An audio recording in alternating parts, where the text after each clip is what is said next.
The Price is Right wouldn't be where it is today without their models. Just as much of a part of the show as the host, the show wouldn't be complete without them. So I thought it would be fun to take a deep dive into the models' lives and talk about some things you may or may not know about them. Let's have some fun with this one. Here we go with 10 fun facts about The Price is Right models. Number 10. Devin Goda, professional football player. Goda has been a model on The Price is Right since 2018, the third full-time male model to appear on the show. 6 years prior to this, though, he was signed as a wide receiver for the Baltimore Ravens in 2012. However, he suffered an injury and was waived before the season began. Sadly, he missed their championship season, but good for him for making it work out anyway. Number 9. Gina Lee Nolin, start on Baywatch. Nolin, who was only on the show for one season, took a role on the hit syndicated show Baywatch in 1995 as Neely Capshaw. Funny enough, she later reprised this role in the film Sharknado: The Fourth Awakens, along with fellow cast member Alexandra Paul as Lieutenant Holden. Number 8. James O'Halloran was an industrial designer. Prior to his being the second full-time male model on The Price is Right, O'Halloran was an industrial designer. However, he left that job so he could become a model full-time. He also has several acting credits to his name. Number 7. Nikki Ziering played for the Lingerie Football League. Ziering was a model on The Price is Right from 1999 to 2002. In 2004, she played for the Los Angeles Temptation of the LFL. She also played in the first Lingerie Bowl that year, captaining one team of models against another led by Angie Everhart. The game was all defense as it ended with a final score of 6-0. What a nail-biter.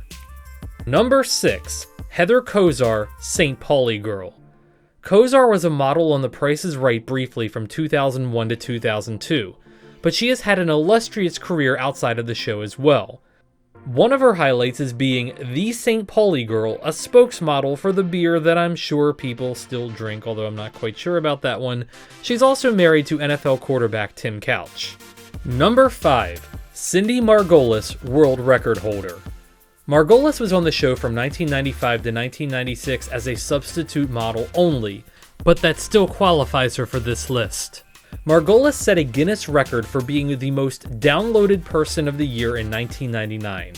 It is purported that at her peak, Margolis was downloaded 70,000 times within a span of 24 hours. Any way you look at it, that's a lot of downloads.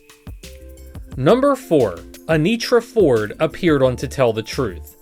Ford was the first model on The Price is Right along with Janice Pennington and stayed on with the show until 1976.